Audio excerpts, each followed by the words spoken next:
Hello, NeXT community. And Phil and John, Rory, Bill. Wanted to show you this NeXT cube. This is the paint job. I think it turned out pretty awesome. I think we've got the original patina spot on. Now, I'm going to send you guys, I just have this two-sided taped. This is the original logo I'll send along. And this is my replicant logo that's just two-sided tape. So you'll have the option of just putting that logo in place if you'd like.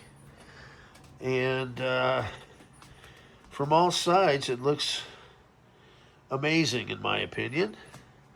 Any blemishes that are there were already within the case. I think Todd's done a fantastic job.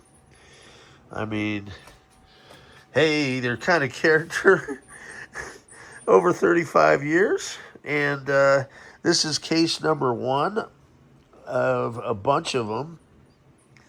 So, I just wanted to kind of show you guys. I've calmed down a little bit today.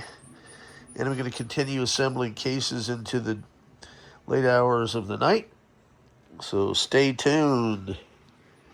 I'm Rob Blesson. Hey, more fun stuff to come from the black hole.